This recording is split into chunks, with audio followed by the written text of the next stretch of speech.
જો આપણે અત્યારે 12મો ચંદ્રવાલો ચાલે છે, એમાં નવધા ભક્તિ પ્રહલાદની, શ્રવણ કીર્તન વગેરે, અને 10મી મારા વલ્લભે પ્રેમ લક્ષણા ભક્તિ આપી છે. આપણે 2 ભક્તિનું વિવરણ કર્યું, કઈ શ્રવણ અને કીર્તન. હવે આવી સ્મરણ ભક્તિ. પ્રહલાદજીએ સર્વશ્રેષ્ઠ કહી છે. જો સ્મરણમાં કોઈને જરૂર ન પડે, બહાર કોઈને ખબર ન પડે, પુસ્તકની જરૂર ન પડે. હવે આજે તમે સત્સંગમાં ક્યાંક સાંભળી એવા પ્રસંગ છે કે કોઈ એવી વાત છે, તમે એકલા મનમાં એનું સ્મરણ કરો, મનન કરો. ન તમે મારા વર છો, મારી બાજુમાં બેઠા હો, મારી બાજુમાં સૂતા હો, તોય તમને ખબર ન પડે. હું મારા મનમાં સતત એનું સ્મરણ જ કરું. પહેલાંના ભગવદીઓ એવા ખેતરમાં કામે કરતા, આખો દી રસોઈ કરે, પાણી ભરવા જાય, નદીએ કપડાં ધોવા જાય, ચૂલાનું કરે ને, ગારે કરે ને, ગાયે દોવે ને, છાણાય થાપે ને, પણ સતત એના મનમાં એ સ્મરણ ભક્તિ જ હોય. એક ગંગાબા હતા. હવે એને હાથ નણંદો પરણીને ગયા તો, અને 6 દેરિયા જેઠિયા, જેમ આપણે હાથ ભાઈ અને 4 નણંદ. હવે પહેલાંના જમાનામાં આવા કામવાળા ને રસોઈયા ને વાહન ને કાંઈ નહીં, એટલે આખો દિવસ એના સાસુ સેવામાં હોય. હવે આ ગંગાબા પરણીને ગયા ને તો એના ઘરે આઠેયામની સેવા હતી. પહેલાં બધા સેવા પધરાવે એટલે આઠેયામની જોઈ, આવું મિશ્રી ના દે. હવે સમય બદલાયો, પરિવર્તન આવ્યું.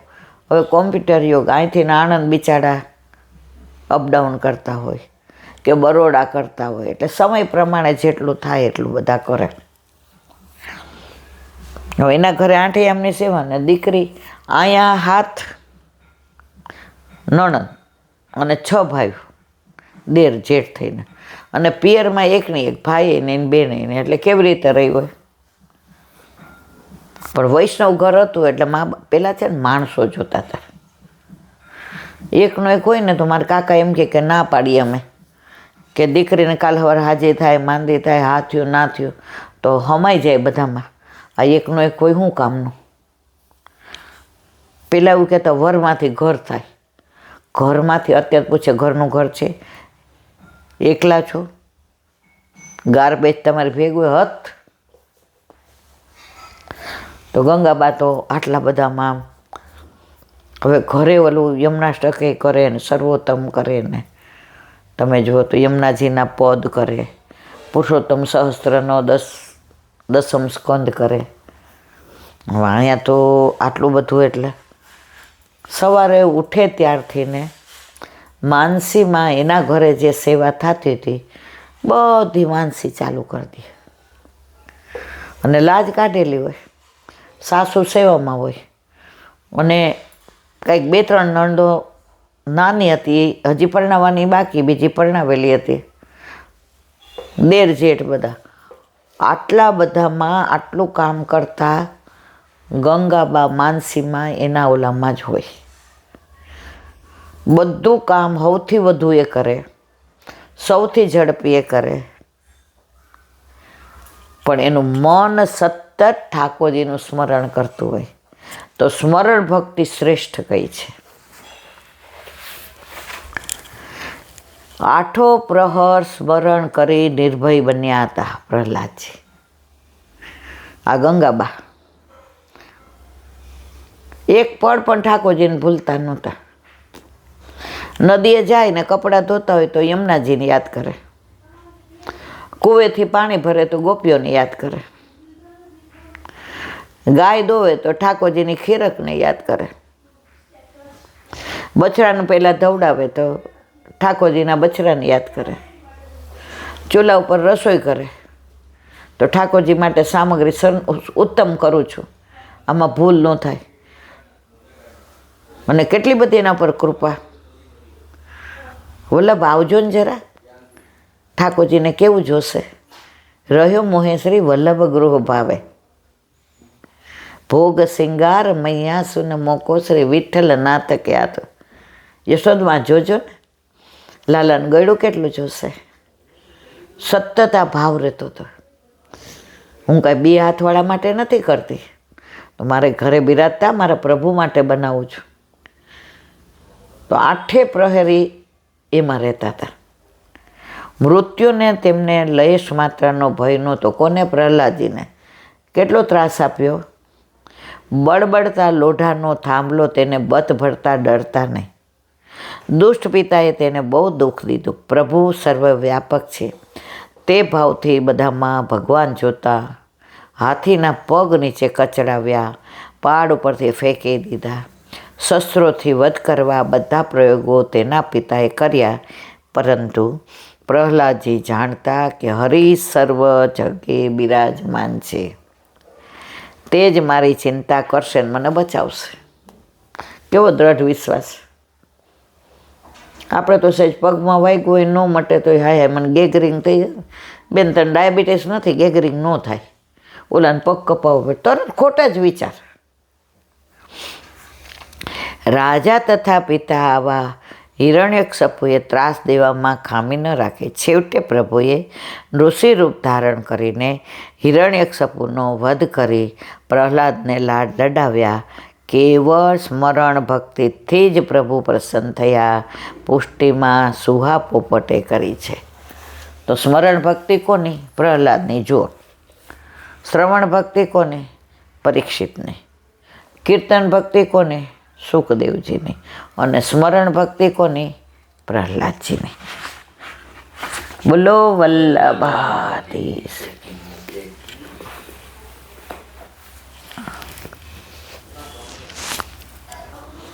શ્રી વલ્લભાધીશ. સુબોધિનીજીનું પાન વલ્લભ કરાવે તો થાય, આને સ્પર્શ કરવો આપણા બસની વાત નથી. કાલે આપણે ભીષ્મ પિતામહની સ્તુતિને વિરામ આપ્યો. આજે ભીષ્મ પિતામહનો મોક્ષ. આ પ્રમાણે પોતાના મનમાં જે ભગવત સ્વરૂપની સ્ફૂર્તિ થઈ હતી, એ કંઈ અંતમાં પોતે કરેલા આત્મસમર્પણનું નિરૂપણ કરતા ભીષ્મ પિતામહે દેહનો ત્યાગ કર્યો. સુત ઉવાચ કૃષ્ણ એવં ભગવતી મનોવાગ દેહવૃત્તિભિઃ આત્મન્યાત્માનમાવેશ્ય સો અંતશ્વાસ ઉપારમન. અર્થ: સૂતજી કહેવા લાગ્યા, એવી રીતે મન, વાણી અને દેહની વૃત્તિઓ સહિત પોતાના આત્માને આત્મારૂપ ભગવાનમાં પ્રવેશ કરાવીને ભીષ્મ પિતામહે પોતાનો શ્વાસ રોકીને દેહનો ત્યાગ કર્યો. સુબોધિનીજી, આ ભગવાનના મૂળ રૂપનો આવિર્ભાવ છે તે બતાવવા કૃષ્ણપદ મૂક્યો. એવા ભગવાનમાં ભીષ્મ પિતામહે મન, વાણી અને દેહની વૃત્તિઓ લગાડી દીધી. એમના સાથે પોતાના આત્મા પણ જોડી દીધો. કાયા, વાણી અને દેહને પૃથકપણાથી જોડ્યો, જ્યારે આત્માને તો આત્મારૂપ ભગવાનમાં જોડ્યો છે. ઇહેવ સમવિનયન્તે પ્રાણા. અહીં પ્રાણ છોડી દેવાય છે એમ વેદ કહે છે. અહીં તેનો અભિપ્રાય એવો છે: અંતઃશ્વાસ અંતરેવ શ્વાસો યશ્યસે. જે શ્વાસ અંદર હતો એને અંદર જ સમાવી દીધો. ઉપારમત, દેહનો ત્યાગ કર્યો. જે જાજી જ કહેતા હતા કે તમે જ્યારે જન્મ લ્યો ત્યારે પહેલું શું કરો? શ્વાસ લ્યો છો. લીલામણા જાઓ ત્યારે છેલ્લો શ્વાસ લ્યો છો. પહેલા શ્વાસથી છેલ્લા શ્વાસ સુધીની ક્રિયા વચ્ચેનો જે છે જિંદગી છે, એ જીવન છે. પ્રભુએ તમને આંખ આપી જોવા સારું, દર્શન કરવા. મોઢું આપ્યું ગુણાનુવાદ અને પ્રસાદ લેવા. કાન આપ્યા ગુણાનુવાદ સાંભળવા. નાક આપ્યું પ્રભુની પ્રસુદી માળા સૂંઘવા. હાથ આપ્યા સેવા કરવા. પગ આપ્યા ટેલ કરવા. હવે તમે એનો દુરુપયોગ કરો છો. તો વાંક કોનો? તમારો, પ્રભુનો. ગાડી કોઈએ લીધી કે ભાઈ શ્રીનાથજી જાશો, આજુબાજુ બેઠકે જાશો. હવે ડ્રાઈવરને કીધું કે અમે અઠવાડિયું જઈએ છીએ બોમ્બે, ગાડી તારા ઘરે રાખ, અહીંયા પાર્કિંગની વ્યવસ્થા નથી. હવે ડ્રાઈવર દારૂની હેરાફેરી અંદર કરે, દાણચોરી કરે, તો એમાં માલિકનું કાંઈ વાંક? માલિકે વિશ્વાસ મૂક્યો કે 40 લાખની ગાડી એને આપી, તો પ્રભુએ આપણા પર વિશ્વાસ મૂકીને આખો દેહ આપ્યો. હવે એ દેહનો ઉપયોગ આપણે દારૂની ફેરીમાં કરીએ કે દાણચોરીમાં કરીએ, એમાં વાંક પ્રભુનો ખરો? તોય પાછા આપણે એમ કહીએ સારું ખોટું બધું પ્રભુ કરાવે છે, એની લીલા. તમે જાતને ઉલ્લુ બનાવી શકો, પ્રભુને ઉલ્લુ ન બનાવો. ભીષ્મ પિતામહે દેહનો ત્યાગ કર્યો, ત્યાં વિદ્યમાન લોકો કેવી પ્રતીતિ થઈ તે કહે છે. સંપદ્યમાન માનાજ્ઞાય ભીષ્મમ બ્રહ્માણી નિષ્કલે સર્વે વભુસ્તે તૃષ્ણિમ વયામ શિવ દિનાથ્યયે. અર્થ: દિવસ આથમે ત્યારે જેમ પક્ષીઓ ચૂપ થઈ જાય એમ ભીષ્મ પિતામહ બ્રહ્મમાં લીન થયા ત્યારે ભેગા થયેલા મુનિઓ વગેરે ચૂપ થઈ ગયા. જો સવાર પડે ને, તમે જાગ્યા હો કે ના જાગ્યા, આપણે કવિતા આવતી પહેલાં, સવાર થઈને પંખી જાગ્યા, ચકલી ચીચી કરવા માંડીને. અત્યારે આપણે બધા આવા બધું આમ કુદરતને શીખવાડતા હતા. અત્યારે તો ટ્વિંકલ ટ્વિંકલ લિટલ સ્ટાર, પતી ગયું. એટલે આપણને કુદરત ઉપર પ્રેમ છે કે આ બધું બનાવનારો મારો પ્રભુ જે મારા ઘરમાં બિરાજે છે. તો સાંજ પડે, અત્યારે તમે જુઓ ક્યાંય તમને ચકલી, પોપટ, કોયલ, મોર, કોઈનો અવાજ, બધું શાંત. રાતના 12 વાગે તમને અવાજ નહીં આવે, શાંત. તો ભીષ્મ પિતામહ છેલ્લો શ્વાસ લીધો, એકદમ શાંત થઈ ગયા.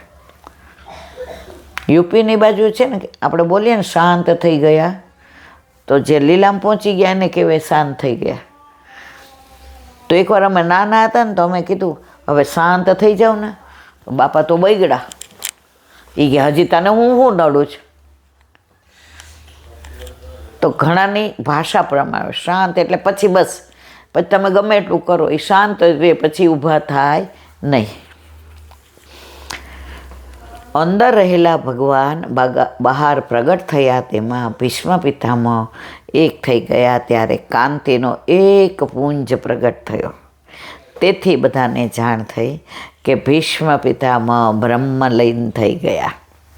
ત્યારે આ પરમ પુરુષાર્થની પ્રાપ્તિમાં વિઘ્ન ન થાય માટે સર્વ બભૂસુ તૃષ્ણી બધા મૌન થઈ ગયા. કારણ કે જેમ ઊંઘતો માણસ બ્રહ્મમાં લીન થાય છે, પણ ઊંઘતા માણસના કાન ખુલ્લા હોવાથી વિષયો દ્વારા શબ્દ સાંભળતા મનનું આકર્ષણ થાય અને તેથી જીવ બ્રહ્મથી જુદો પડીને જાગે છે.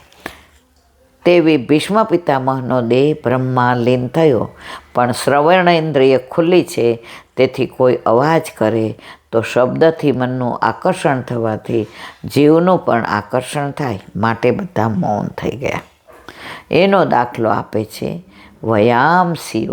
જેમ દિવસ આથમે પછી બધા પક્ષીઓ પોતપોતાના માળવામાં જઈને બેસી જાય, સવારે શું થશે એનો એમણે વિચાર કરવાનો આપણે કરીએ. સવારે વહેલા ઉઠવું પડશે, મહેમાન આવવાના છે, કસરતમાં જા.